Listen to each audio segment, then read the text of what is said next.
신약성경 요한복음 3장 16절입니다. 요한복음 3장 16절 한 절 말씀 우리 자리에서 일어나셔서 경건한 마음으로 이 말씀 우리가 반복적으로 3번 함께 읽도록 하겠습니다. 요한복음 3장 16절 하나님 말씀을 함께 받으십니다. 다 같이. 하나님이 세상을 이처럼 사랑하사 독생자를 주셨으니 이는 그를 믿는 자마다 멸망하지 않고 영생을 얻게 하려 하심이라. 다시 한번요. 하나님이 세상을 이처럼 사랑하사 독생자를 주셨으니 이는 그를 믿는 자마다 멸망하지 않고 영생을 얻게 하려 하십니다. 한 번 더요. 하나님이 세상을 이처럼 사랑하사 독생자를 주셨으니 이는 그를 믿는 자마다 멸망하지 않고 영생을 얻게 하려 하심이라. 아멘. 자리에 앉으시겠습니다.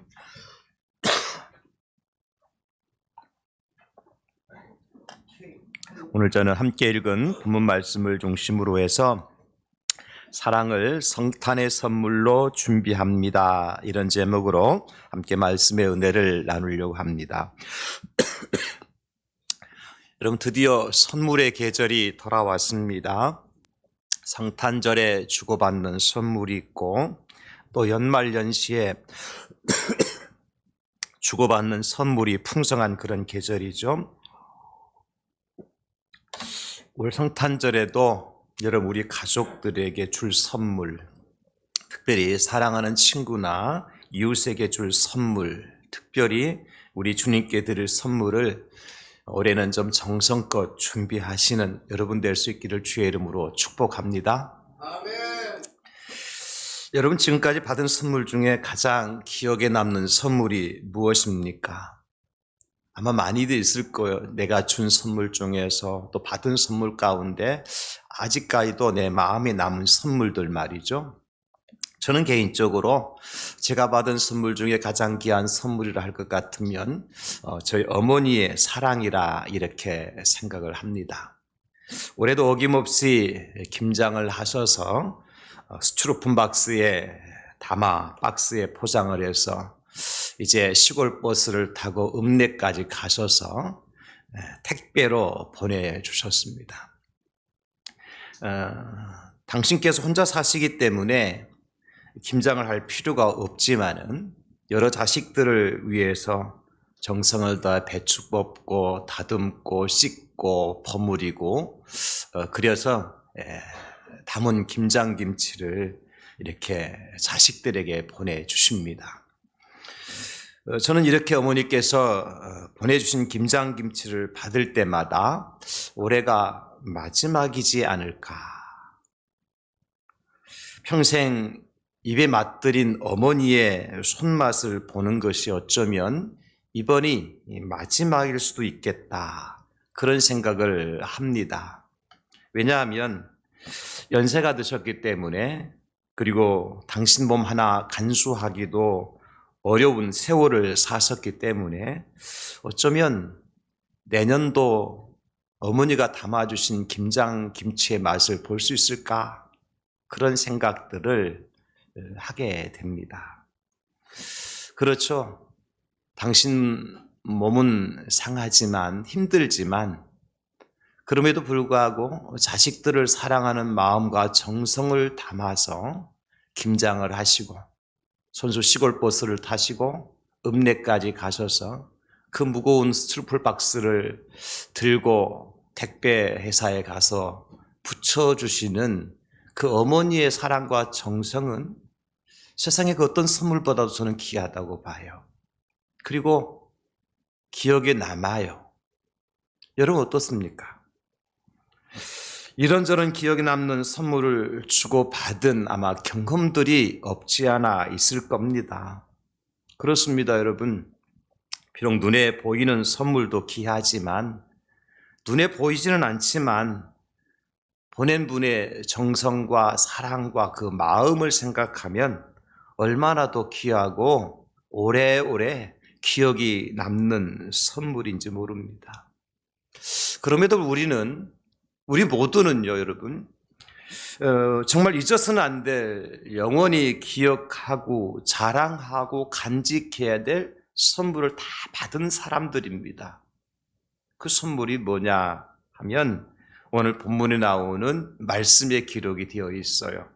16절 말씀이잖아요. 우리가 3번 읽었습니다마는 하나님이 세상을 이처럼 사랑하사 독생자를 주셨으니 이는 그를 믿는 자마다 멸망하지 않고 영생을 얻게 하려 하십니다. 하나님이 우리를 사랑하시기 때문에 선물을 보내주셨는데 그 선물이 뭐예요? 독생자 예수 그리스도를 우리에게 보내주셨다는 거예요. 보내신 목적은 하나죠. 우리가 예수님 믿고 무엇을 얻게 하려 하십니다? 영생을 얻게 하려 하십니다. 영생이라고 하는 것은 여러분, 하나님의 아들이신 예수님과 함께 영원히 사는 것이 영생이에요. 그러므로 예수님을 선물로 받은 사람은 잊을 수가 없죠. 왜? 영생이라는 것이 있으니까. 영원히 기억돼야 되고 영원히 그것을 간직할 수밖에 없는 거니까. 세상의 그 어떤 선물보다도 가장 귀한 선물이 뭐냐면 하나님께서 우리를 사랑해서 보내어주신 예수 그리스도를 우리가 선물로 받은 거예요. 여러분, 여기서 말씀하고 있는 하나님이 세상을 이처럼 사랑할 때 사랑이라고 하는 이제 이 사랑은 어떤 사랑이냐면 헬라어로 아가파오라고 하는 거예요. 아가파오. 아가파오에서 나온 얘기 아가페라는 말이 나온 거예요. 이 사랑은 아가페의 사랑이죠. 헬라어 원문에서 우리가 사랑을 여러 사랑을 찾아볼 수가 있는데 그 대표적인 사랑이 바로 아가파오, 아가페의 사랑입니다. 이 사랑은 무조건적으로 사랑하는 자를 위하여서 내어주는 사랑이 아가파오, 아가페 사랑인 것입니다. 따라서 이 사랑은 어디에 쓰는 거니까 오직 성부 하나님과 성자 예수님 사이에서만이 주고받는 사랑을 아가페 사랑이라 그래요. 유일한 사랑이죠. 예수님께서 세례 요한에게 세례를 받고 물에서 올라오실 때에 하늘에서 음성이 들립니다. 어떤 음성이 들려오죠? 이는 내 사랑하는 아들이요 내 기뻐하는 자라.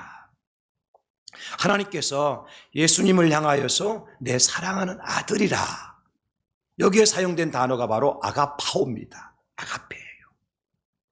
그런가 하면 또 하나의 사랑이 있는데 필레오라고 하는 사랑이 있어요. 필레오는 친구 간의 우정이라고 하는 형제의 이것을 나타낼 때에 헬라어로 필레오라고 얘기하는데 성경의 대표적인 필레오의 사랑을 찾으라 할 것 같으면서는요 다윗과 요나단의 사랑을 우정을 얘기하고 싶어요. 여러분 사울의 아들이었던 이제 요나단, 그러나 그 요나단이 다윗을 사랑하잖아요. 그 사랑은 우리가 오늘 흔히 말하는 일반적인 우정과는 조금 차원 높은 사랑인데요. 그때 성경은 이렇게 기록을 해주고 있는데요. 요나단은 다윗을 자기 생명같이 사랑하여 더불어 언약을 맺었더라. 자기 생명같이 사랑하여, 여기 사랑, 요나단이 다윗을 사랑한 이 사랑이 바로 필레오 사랑이에요. 진짜 우정이죠. 친구 간에 뗄 수 없는 사랑이잖아요. 이 필레오의 사랑. 그런가 하면 또 하나의 사랑이 있는데 스테르고라고 하는 헬라어로 그런 사랑이, 스테르고라고 하는 사랑은 본능적인 사랑이에요. 부모와 자식 간의 사랑, 형제들 간의 사랑, 국가와 백성 간의 사랑. 여러분, 대한민국의 국민이라면 대한민국을 사랑해야 되죠. 내가 대한민국 국민이라고 하면서 대한민국을 사랑하지 않으면 그 사람은 대한민국 국민의 자격이 없는 거예요. 이거는 뗄 수 없는 필연적인 사랑이에요. 우리가 부모님을 사랑하고 부모님이 자식을 사랑하는 것도 뗄 수 없는 필연적인 사랑이에요.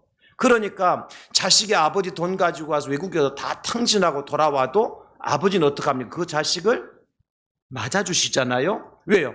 부모와 자식 간의 관계이기 때문에. 따라서 여러분, 만약에 우리가 부모님을 스트레고의 사랑으로 사랑하지 못하고 또 부모님이 자식이 스트레고의 사랑을 하지 못한다면 이미 부모와 자식 간의 관계는 깨어진 거예요. 단절된 거예요. 진짜 사랑이, 진짜 관계, 부모 자식이 아니에요. 내 몸에서 낳았다고 자식이 아니고 나를 낳아주신 분이 부모가 아닙니다. 뭐가 있어야 돼요? 스테로고의 사랑이 있어요, 사랑이. 그게 진짜 부모와 자식 간의 관계라니까, 여러분. 이런 사랑이 필요하죠. 그런가 하면 또 하나의 사랑은 바로 에로스의 사랑인데, 이 에로스의 사랑은 성적인, 육체적인, 이성적인 사랑이에요.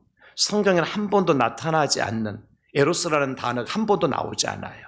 우리가 에로스는 어디 가서 보면 되냐면 저기 한적한 곳에 모텔 이름이 에로스 모텔 이런 거 있어요. 예. 그런데 가 찾아보면 되는 거고. 어쨌든 여러 종류의 사랑이 있습니다. 그 중에 대표적인 사랑이 어떤 사랑이라고요? 아가페 사랑이다.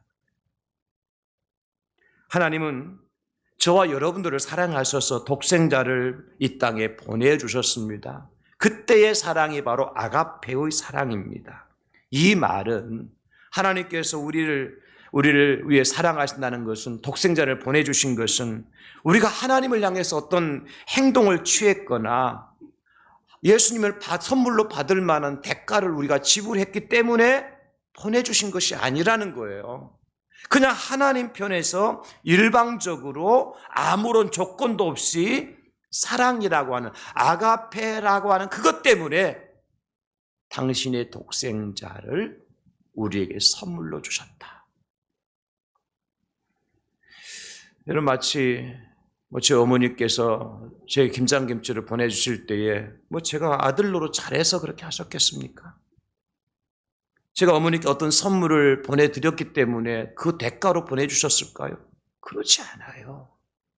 그 자식이니까 그냥 사랑하는 것 때문에 손수 당신이 고생을 하셔서 그렇게 사랑의 선물을 보내주신 거예요.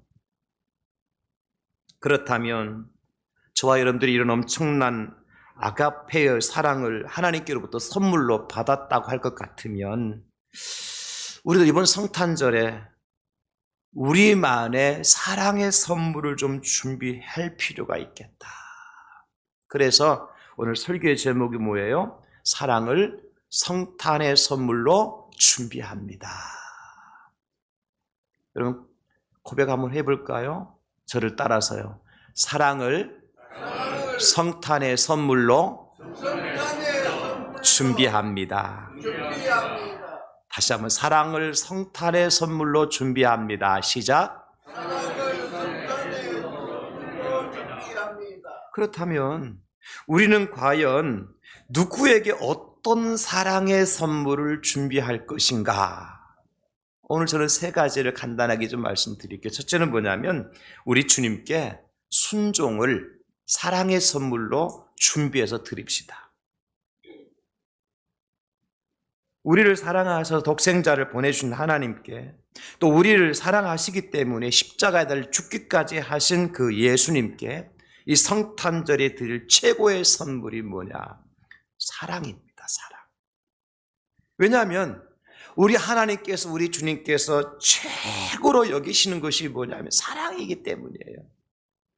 사도 바울이 말씀하시잖아요. 고린도전서 13장 1절로 3절에 내가 사람의 방언과 천사의 말을 할지라도 사랑이 없으면 소리나는 구리와 울리는 꽹과리가 되고, 내가 예언하는 능력이 있어 모든 비밀과 모든 지식을 알고 또 산을 옮길 만한 모든 믿음이 있을지라도 사랑이 없으면 내가 아무것도 아니요. 내게 있는 모든 것으로 구지하고 또 내 몸을 불살하게 내줄지라도 사랑이 없으면 내게 아무 유익이 없느니라 그러셨어요. 여러분, 가만히 생각해 보세요. 우리가 신앙생활을 하면서 방언이나 예언이나 구제하는 일, 희생적인 헌신이 얼마나 중요합니까? 그런데 우리가 이 모든 능력을 다 받았어요. 그리고 그 능력으로 놀라운 일을 행하고 있어요. 그런데 그렇게 함에도 불구하고 사랑이 없으면 그 결과는 어떻다고 말씀하시는 거예요? 아무것도 아니고 아무 유익이 없다. 열심히 합니다. 뭔가 결과도 있어 보입니다. 교회가 부흥이 되기도 하고 내가 사람들의 칭찬받기도 하고 내 자리가 높아지기도 하고 또 때로는 상을 받기도 하겠죠. 그러나 그럼에도 불구하고 그런 눈에 보이는 가시적인 열매가 있음에도 불구하고 내가 행한 일들이 사랑이 없이 행한 것이라면 그 열매가, 그 가시적인 효과는 아무것도 아니고 아무 유익이 없다는 겁니다. 쓸모없는 일이었다는 거죠. 그래서 바울 사도는 말씀하시잖아요. 믿음, 소망, 사랑, 이 세 가지는 항상 있을 것인데 그 중에 제일은 사랑이라. 우리가 믿음으로 구원받습니다. 소망으로 하는 날을 기다리며 살아갑니다. 얼마나 중요해요. 그러나 그것보다 더 중요한 것은 최고의 선물은 사랑이라.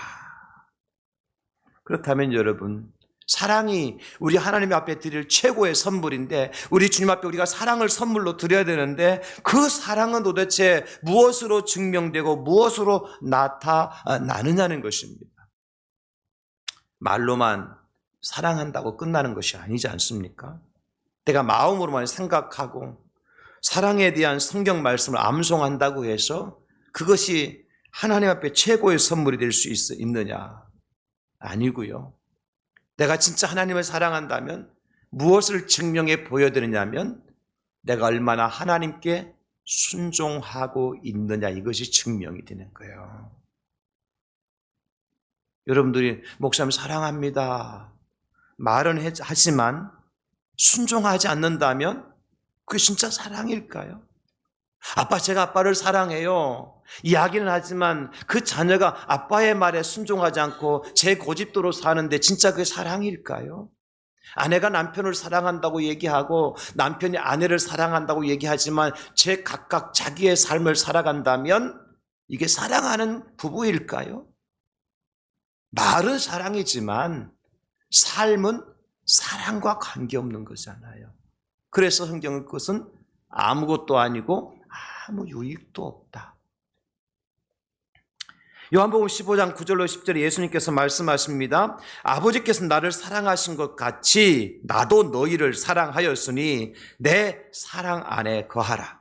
내가 아버지의 계명을 지켜 그의 사랑 안에 거하는 것 같이 너희도 내 계명을 지키면 내 사랑 안에 거하리라. 누가 진짜 예수님 사랑하는 사람이라는 거예요? 예수님의 계명을 지키는 자입니다. 할렐루야.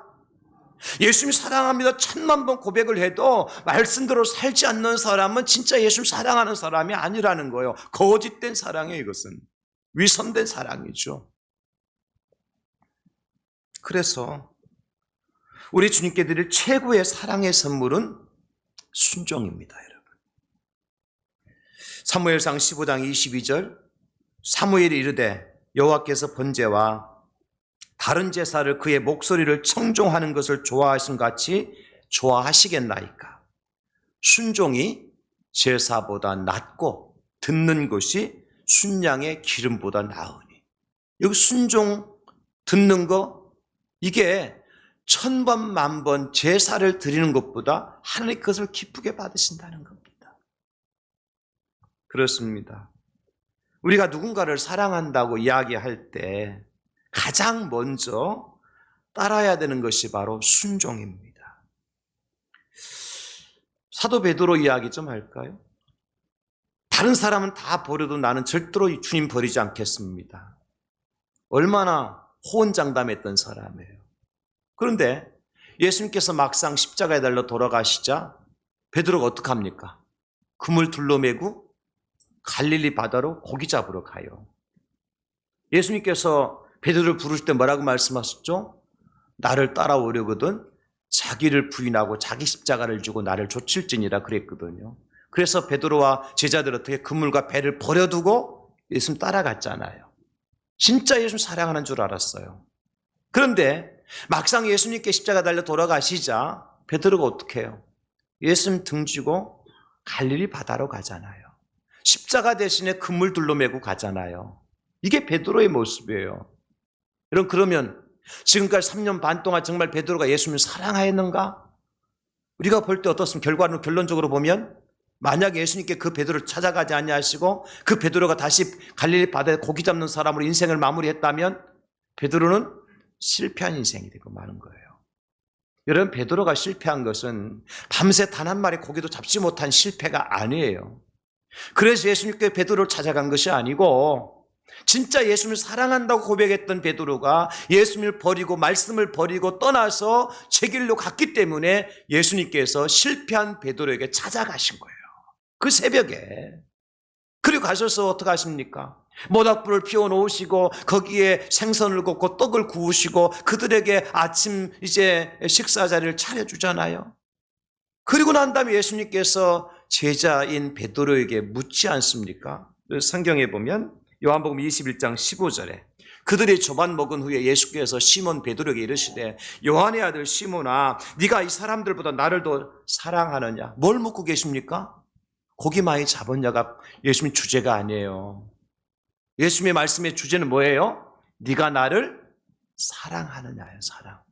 이 사랑입니다. 아가페입니다. 아가페의 사랑. 그때 베드로가 말하잖아요. 주님 그러하나이다. 내가 주님을 사랑하는 줄 주님께서 아시나이다. 이르시되 내 어린 양을 먹이라 하시고. 베드로에게 찾아가신 예수님이 베드로로부터 뭘 확인하고 싶어 찾아가신 거예요? 진짜 네가 나 사랑하니? 베드로에게 3번씩이나 묻잖아요. 말문이 막힌 베드로. 더 이상 고백할 수 없을 지경에 이르렀을 때 주님은 그에게 진정한 사랑하는 마음을 주신 거예요. 베드로가 내가 주님을 사랑합니다. 이 고백은요, 다른 고백이 아니라 주님, 이제부터는 내가 내 맘대로 살지 않고 예수님의 말씀대로 절대적으로 순종하며 살게요. 이런 고백인 거예요. 이제 다시는 예수님 떠나지 않고 예수님 말씀 버리지 않고 오로지 말씀하신 대로만 예수님의 가르침대로만 내가 순종하며 살겠습니다. 이런 결단의 마음을 무엇으로? 사랑이라는 단어에 실어서 예수님께 표현하고 있는 것이 베드로의 고백이에요. 사랑하는 성도님들, 누가 우리 하나님의 진정한 동역자가 될 수 있을까요? 과연 어떤 사람이 하나님 아버지의 진짜 자녀라고 말할 수 있을까요? 하나님의 말씀에 순종하는 자입니다. 순종하는 사람이에요. 노아에게 하나님께서 방주를 만들라고 명령하셨죠. 노아가 그 당시에 비를 맞아본 적이 있습니까? 홍수를 경험한 적이 있습니까? 여러분, 이 시대에 방주를 만들려면 만들 수 있겠죠. 왜냐하면 홍수가 우리는 다 경험된 바니까, 그죠? 노아는 그런 경험한 사람이 아닙니다. 그런 사람들이 노아가 방주를 만드니까 미친 영감이라고 조롱하잖아요. 그럼에도 불구하고 노아는 어떻게 해요? 방주 만들어요. 왜? 하나님께서 하라고 하셨으니까. 홍수가 나고 나지 않는 것은 그 다음 문제예요. 그죠? 노아가 지금 할 수 있는 것은 120년 동안 하나님 말씀만을 생각하고 그 말씀대로 방주를 만드는 거예요. 그랬을 때. 왜 하나님 그 노아에게 그런 명령을 하셨을까요? 노아가 어떤 사람이기에? 창세기 6장 9절에 이것이 노아의 족본이라. 노아는 의인이요 당대의 완전한 자라. 그는 하나님과 동행하였으며. 이 동행한다는 거예요. 하나님 동역자죠. 하나님 말씀에 순종한 사람이었어요. 말씀대로 산 사람이었어요. 그래서 그 노아에게 방주를 만들도록 하신 거고요. 진짜 하나님의 동역자, 하나님의 자녀는 누구냐면 하나님께서 말씀하실 때 그 말씀대로 순종하는 사람입니다. 아브라함에게 하나님 독자 이삭을 번제로 드리라고 부르셨어요. 100살 돼서 간신히 얻은 아들입니다. 애지중지 키우는 아들이에요. 이제 그 아들이 뛰어다니면서 자기 역할을 할 수 있어서 뭔가 그 아들을 바라보면서 아버지로서의 보람을 느낄 때예요. 그때 하나님은 그 아들을 번제로 드리래요. 여러분, 우리 같으면 어땠을까요? 그런데 아브라함은 그 아들을 번제로 드려요. 그때 하나님께 이렇게 말씀해 주셔요. 창세기 22장 12절입니다. 사자가 이르시되 그 아이에게 네 손을 대지 말라. 그에게 아무 일도 하지 말라. 네가 네 아들 네 독자까지도 내게 아끼지 아니하였으니 내가 이제야 네가 하나님을 경외하는 줄을 아노라. 여기 경외라는 말씀 속에 뭐가 들어있을까요? 사랑이라는 말씀이 들어있는 거예요. 내가 이제야 네가 나를 사랑하는 줄 알겠다.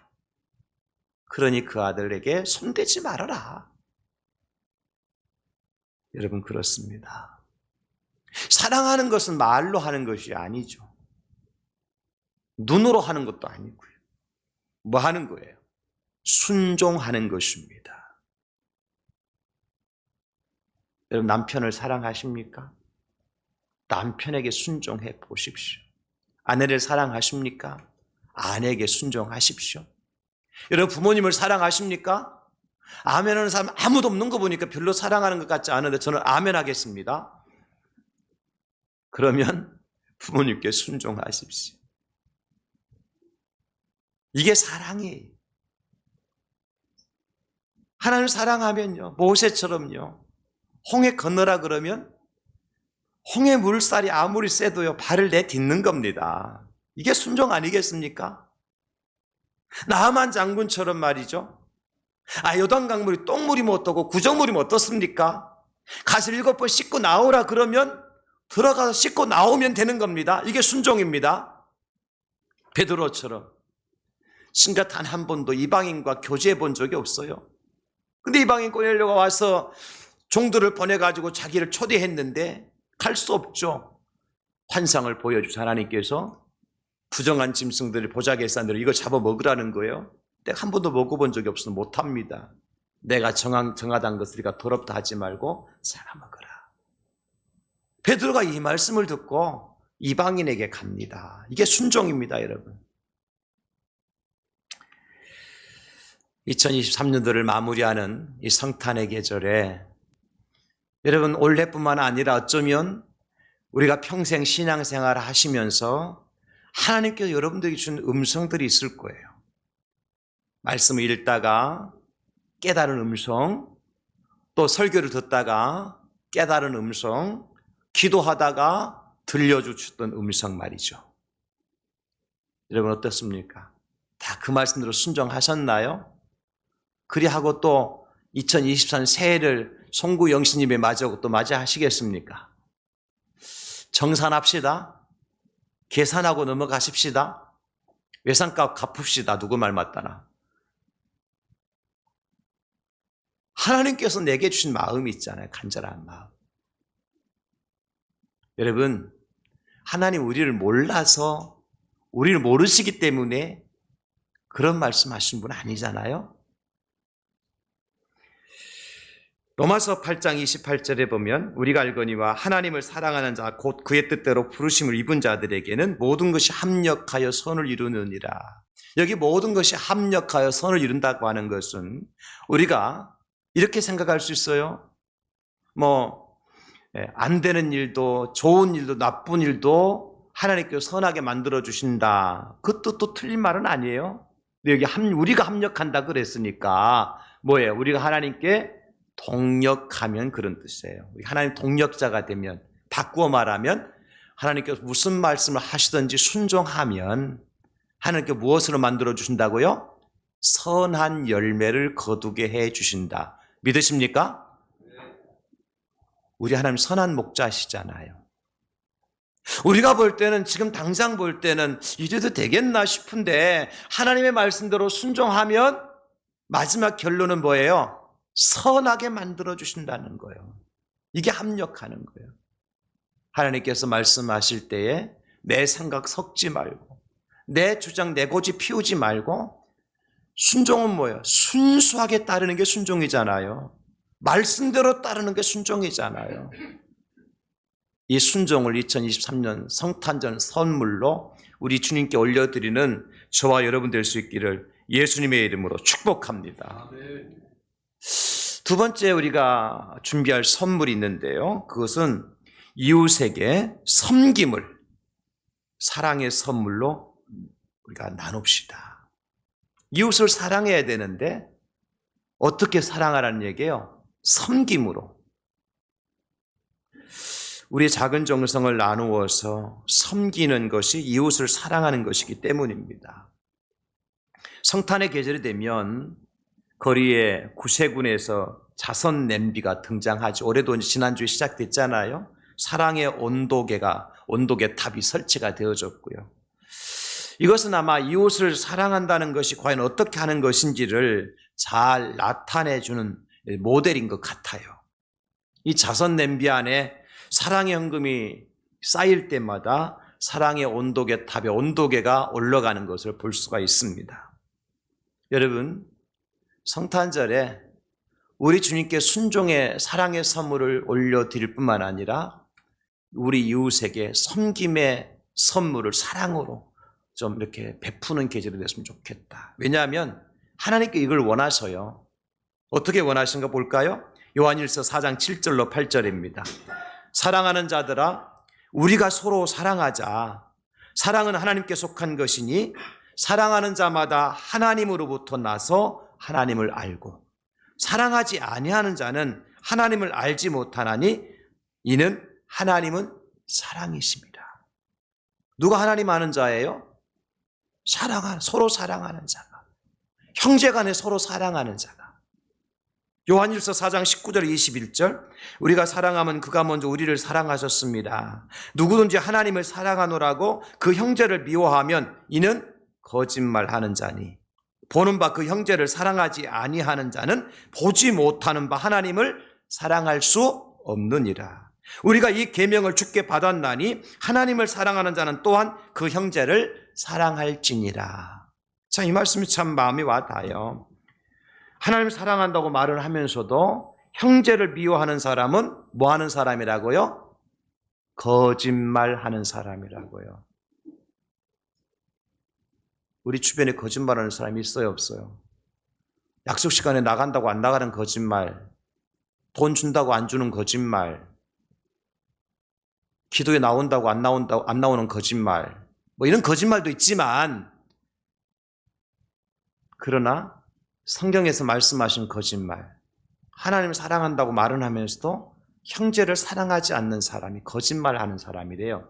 그리고 말씀하잖아요. 보는 바 그 형제를 사랑하지 않은 자는 보지 못한 하나님을 사랑할 수도 없다고요. 당장 눈에 보이는 형제도 사랑하지 못하면서 보이지 않는 하나님을 사랑한다고 하는 것은 거짓말이고 할 수도 없는 일이래요. 그만큼 형제 사랑이 귀하다는 것이죠, 여러분. 요한복음 13장 34절 35절 새 계명을 너희에게 주는 서로 사랑하라. 내가 너희를 사랑한 것 같이 너희도 서로 사랑하라. 너희가 서로 사랑하면 이로써 모든 사람이 너희가 내 제자인 줄 알리라. 누가 진짜 예수님 제자예요? 형제간에 서로 사랑하는 자. 여러분 기억하시기 바랍니다. 우리가 내 옆에 앉아있고 우리 주변에 앉아 계신 우리 성도님들조차 사랑하지 못하면서 예수님 제자다? 이건 거짓말이라는 거예요. 심각한 말씀이죠? 이거 해결하고 넘어갑시다. 2023년도에. 다시 해결하지 못한 문제의 보따리 뒤집어 들고 말이죠. 2024년 맞이하려고 하지 말고 그래도 2023년 12월 한 달이 남았고 제가 첫 번째 주일에 설교하잖아요. 이번 성탄절에 제가 선물에 대한 시리즈 설교를 할 건데 첫 번째 선물이 사랑이에요. 사랑. 이거 중요한 거예요. 여러분 아직도 내가 우리 가족들, 형제들 있죠? 또 우리 믿음의 형제들 있잖아요. 그들에게 사랑을 섬김으로 베풀지 못한 그런 부분이 있으면 성탄절 이전에 다 해결하고 넘어가실 수 있기를 예수님의 이름으로 축원합니다. 이게 진짜 예수님 제자라니까요. 말로만 예수님 제자가 되는 것이 아니에요. 그래서 이웃에게 쓸 것을 공급해주고 왜냐하면 야고보서 2장 16절이거든요. 우리 같이 읽어볼까요? 야고보서 2장 16절 말씀 다 같이 시작. 너희 중에 누구든지 그에게 이르되 평안히 가라 덥게 하라 배부르게 하라 하며 그 몸에 쓸 것을 주지 아니하면 무슨 유익이 있으리요. 아멘. 아무 유익이 없다는 거예요. 사랑이 없으면 아무 유익이 없다 그랬잖아, 그죠? 그러니까 말은 잘해. 평안하게 가라. 덥게 해라. 배부르게 해라. 그러면서 그 이웃에게 필요한 쓸 것을 공급해 주지 않는다면 그거는 사랑 없는 것이기 때문에 아무 유익도 없다는 것이죠. 우리 교회가 지난 다니엘 기도회 기간 동안 21일 다니엘 기도회를 하면서 밤마다 사랑의 헌금을 이렇게 하나님께 드리면서 그 헌금이 이웃에게 흘려가기를 같이 기도해 왔어요. 제가 다니엘 기도를 시작하면서 이 헌금이 두 곳에 목적을 두고 사용하기를 원한다 그랬잖아, 그죠? 첫째는 다음 세대를 위해서 여러분들이 드린 사랑의 물질이 흘러갔으면 좋겠다. 두 번째는 어렵고 힘든 우리 이웃들을 위해서 이 사랑의 헌금이 흘러갔으면 좋겠다. 여러분, 제가 전하는 이 제안을 듣고 많은 분들이 정말 21일 동안 열심히 하나님께 사랑의 헌금을 흘려보내드렸어요. 정말 감사하죠. 그래서 이제 지난 주일날 당회 때에 우리 장로님들과 의논하면서 이 사랑의 헌금을 어디에 어떻게 흘려보냈으면 좋겠습니까? 의논하는 중에 장로들께서 목사님께서 알아서 하시면 되겠다고 저한테 위임을 해 주셨어요. 구체적으로 사용처는 목사님이 알아서 이렇게 사용하시면 안 되겠냐고. 제가 그래서 한 주간 동안 기도를 했습니다. 하나님, 이 성도님들이 드린 귀한 이 사랑의 예물이 어디에 흘러가면 좋을까요? 그런 기도 중에 하나님께서 이제 민간 NGO 단체의 간사님을 저한테 보내주셨어요. 지난 주간에. 이거 하나님 왜 그러시지? 제가 지난주에 만나서 그 기아 대책이라고 하는 NGO 단체 간사님이, 이쪽 책임지고 있는 간사님이 저에게 오셔서 기아 대책에 대해 설명도 해주시고 이번 성탄절에 하나의 프로젝트를 가지고 있는데 그걸 설명을 해주시더라고요. 제가 그 설명을 들으면서 하나님께서 뜻이 계시겠다. 우리 교회에 성탄절에 뭔가 어렵고 힘든 이웃을 위해 사랑의 헌금 흘려보내기를 원했는데 그 간사님을 보내주셔서 이렇게 설명을 듣게 만들고 또 성탄절에 또 좋은 프로젝트까지 소개받으니까 제 마음이 뜨거운 감동이 오더라고요. 그래서 오케이, 그러면 이번에 그렇게 한번 해보자. 뭐냐면 여러분, 우리 기아대책에서 성탄절에 10만 원 상당의 희망상자를 만들어요. 그 안에는 식료품, 생필품, 그리고 방한용품이 들어있어요. 10만 원 상당의 상자 하나에. 그걸 우리 지역의 어렵고 힘든 이웃들에게 이렇게 교회 이름으로 흘려보내는 거예요. 그 교회에서 10만 원 상자를 만들기 힘들잖아요. 그러니까 교회에서 5만 원만 이렇게 지급을 하면 각종 단체 기업으로부터 기부를 받는 거예요. 기아대책에서. 그러면 그 안에는 10만 원 상당의 물품이 들어있지만 우리 교회에서는 한 상자에 5만 원 정도 이렇게 비용이 지불되는 거죠. 제가 그 얘기를 듣고 당장 우리 삼동 주민센터에 전화해서 사회복지 담당자와 통화를 했어요. 제가 여보세요 하니까 네, 제가 누군지 알겠어요. 그러면 목사님 아니셔 그러는 거야. 제 번호가 저장되어 있어요. 그러니까 아니요. 어떻게 알아요? 목소리 들으니까 알겠는데요. 그러는 거예요. 세상에. 그래서 취지를 설명하고 우리 교회에서 2023년 성탄절을 맞이해서 20명의 어렵고 힘든 이웃을 한번 돕고 싶다. 희망상자 20박스를 우리가 만들 테니까 전달해 줄 만한 대상자를 선정해 달라. 그렇게 부탁을 하고 그렇게 하기로 약속을 받았어요. 저는 참 감사합니다. 우리 성도님들이 사랑으로 흘려보낸 헌금이 다른 지역도 중요하지만 바로 우리 교회가 위치한 이 지역에 어렵고 힘든 이웃에게 희망상자가 흘러간다고 생각하니까 가슴이 막 뛰는 거예요. 하나님 얼마나 기뻐하실까. 정말 하나님께서 이렇게 우리 교회를 사랑하시고 우리 성도님들을 얼마나 사랑하실까. 이렇게 섬긴다는 것이 너무너무 기쁨이 되는 거예요. 그러면 성경을 묵상했는데요. 이 말씀 주셨어요. 신명기 14장 29절입니다. 너희 중에 분깃이나 기업이 없는 레위인과 내 성중에 거류하는 객과 및 고아와 과부들이 와서 먹고 배부르게 하라. 그리하면 내 하나님 여호와께서 내 손으로 하는 범사에 내게 복을 주시리라. 아멘. 내 성중에 거류하는 어디예요? 바로 우리 교회가 위치한 이 구포 삼동 지역 에리어 저거죠. 이 섹터에 거류하는 객과 고아와 과부들은 누구예요? 어렵고 힘든 우리 이웃들이죠.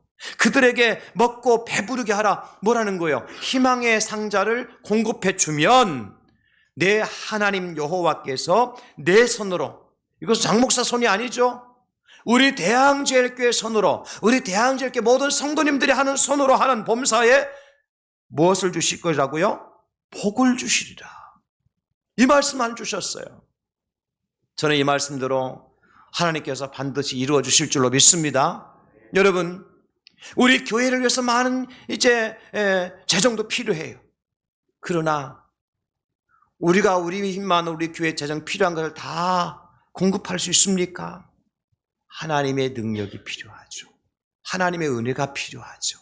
우리를 흘려보내면 금도 내 것이 은도 내 것이라 말씀한 하나님께서 우리 교회에 필요한 것도 공급해 주시고 범사에 복을 주시는 놀라운 은혜를 베풀어 주시리라 믿습니다. 그래서 흘려보내는 거예요. 섬기는 거예요. 이번 섬김이 여러분들의 섬김이에요. 한 푼 한 푼 저녁마다 기도하면서 흘려보낸 여러분들의 정성이에요. 여러분들의 사랑이에요. 그 사랑이 흘러가는 곳마다 주님의 은혜가 나타나고 흘려보낸 여러분들에게, 여러분 가정에, 여러분 기업에 하나님께 복을 주신다 약속하셨어요. 마지막 세 번째는 뭐냐면 자신에게 인정의 사랑의 선물을 좀 주시라는 거예요. 뭐냐면 나 자신을 인정하고 살라는 거예요. 좀 나를 좀 함부로 하지 말라는 겁니다. 왜냐하면 나는 하나님의 형상으로 지음받은 존귀한 걸작품이기 때문에 그렇습니다. 여러분, 세상이 귀하면 여러분도 소중한 존재입니다. 이웃이 귀하면 여러분도 귀한 존재들입니다. 성경 말씀하시잖아요. 이사야 43장 4절에 네가 내 눈에 보배롭고 존귀하며 내가 너를 사랑하였음즉 내가 네 대신 사람들을 내어주며 백성들이 네 생명을 대신할 것이다. 내가 내 눈으로 볼 때에 하나님께서 이사야 선지자에게 말씀하신 거요. 하나님의 눈으로 보실 때 이사야 선지자가 어떤 존재라고요? 보배롭고 존귀한 존재라고요. 왜? 하나님이 선지자를 사랑하시기 때문에.